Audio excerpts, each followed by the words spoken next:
Welcome back to Nick Lenz's novel reviews. This is episode number 57, and it's a Star Wars book this time. Yep, a Star Wars book. And it's a tie-in to Star Wars The Last Jedi. And this is Star Wars The Cobalt Squadron. Yeah, this book takes place kind of before and a little bit of during and just after the events of Force Awakens. And, well, definitely directly before the events of The Last Jedi. It's just a story that focuses on these two characters, Paige and Rose. Rose, who's in dead center, it was actually the new character introduced in The Last Jedi. A character that a lot of people hated right away. I mean, she's not Jar Jar Binks at all. She's not annoying. Not at all. I don't get the hate for this character at all. I mean, the book itself, basically, the Cobalt Squadron themselves, it's basically it's kind of like a spy book in a way. She's going undercover. Actually, not much on the cover. Basically, trying to sabotage stuff against the First Order and helping people out. Basically, just to mention these two prior to the events of Last Jedi. Of course, at the end of the book, they do reference what happened during the Force Awakens, and also Vice Admiral Hondo. I had to look up the actress's name. Yeah, she was in The Last Jedi. I remember that, and she. If you ever see the film, the film Jurassic Park, the original film, the actress who played Sam Neill's girlfriend, that is who plays Vice Admiral Hondo. And this book kind of does explain why Paige was on that cruiser that was seen very heavily in Last Jedi. Yeah, the ending just explains why she was there, because she was assigned there as a tech person because they need more techs and she's a mechanic, so why not? I had to look up the actress's name here.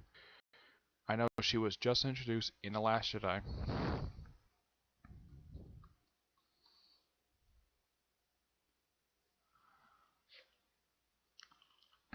Alright.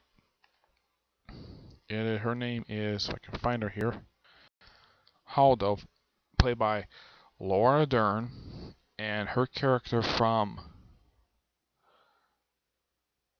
Jurassic Park, which is basically what she became known for. That's a lot of people think of when they think of this actress. Her character's name was Dr. Ellie Slatter. Yep, that's the name of her character from Jurassic Park. That's, for someone like me anyways, that's the first person I think of when I think of this actress. I was so surprised to see her pop up in Last Jedi. I kind of forgotten about this actress because I only seen her in 2 films. She was in Jurassic Park and Jurassic Park 3. That was it. That's the only film I've ever seen her in. Though she did pop up in Last Jedi, she played, well, the Vice Admiral was a bit... Well, her character was very secretive, not telling anybody like what her plan was, like evacuating the ship, stuff like that. But she only pops up briefly during the end, so she's not affecting the plot of the book. Leia's in the book for a good chunk of it here and there.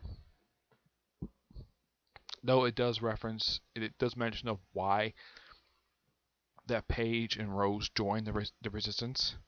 They joined the Resistance because the First Order basically ruined their home planet. They strip mined it, they pillaged it, they basically ruined their home world. So they wanted payback against the First Order, and that's pretty much the reason why they joined the Resistance in the first place. Also, I gotta point this out there for this book. The book is written by Elizabeth Wein. I do not know if this person is related to the late great writer, comic writer Lean Wein. Also, there's these really awesome illustrations by the awesome Phil Noto. I have never met this guy, but the guy is a fantastic artist. I mean, it's kind of similar to that of the light novels published by, well, they're continuations of stuff from the actual franchises for anime. And every chapter begins like this.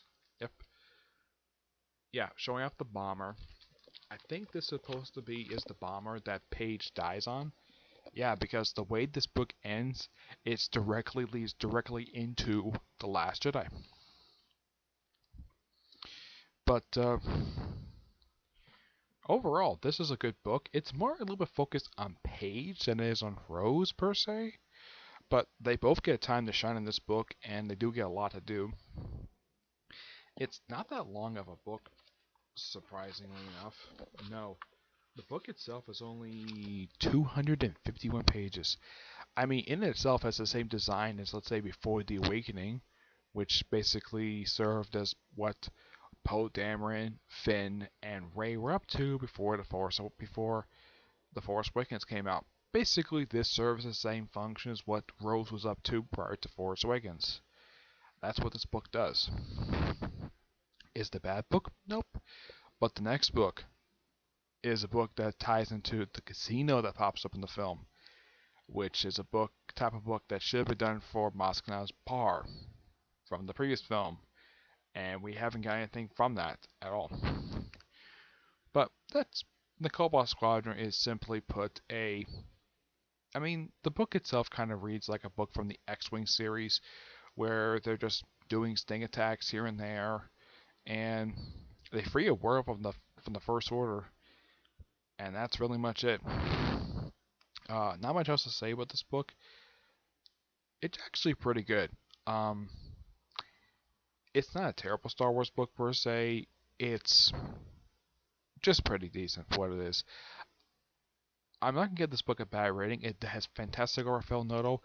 I'm going to give the book an 8.75 out of 10. I know it's a bit low for a Star Wars book, because I generally give all these books like a 9 out of 10, but it's just decent for what it is.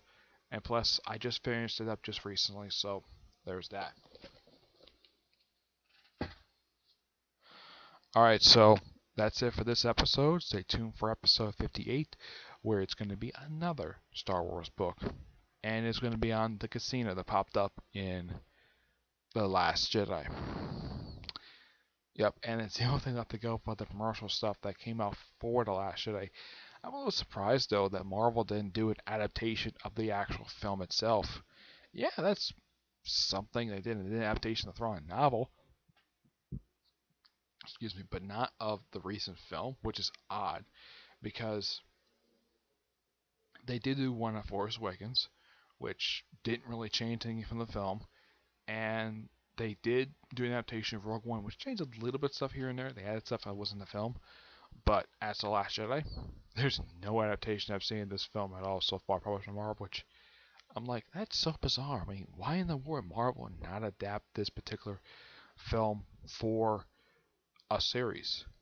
As far as I know, I've never seen anything that's listed for it. I wouldn't be surprised if there is one, but it's been a couple months since the film came out, and here's the thing about, before I end this video, I want to talk about the fact that people think The Last Jedi bombed. It did not. It was a good film. I liked it. I didn't think it was terrible.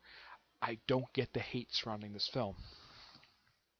And I don't think the hatred is deserved. I mean, I haven't seen stuff this bad since people complained about the prequel films. Like, they were saying that some of the dialogue from the film was something that they had some ideas in the prequel trilogy. I can kind of see that, but Rose is not Jar Jar Binks. She's not annoying. Jar Jar Binks was annoying, I do agree with that, but Rose was not annoying. She was a pretty decent character, even though she fell into a coma by the end of the film. I know that's a spoiler, but the film came out 2 months ago, so who cares? Alright, so that's it for this episode. Stay tuned for whenever I get a chance to do episode 58, which is coming on another Star Wars novel, okay? But until we see you next episode, bye.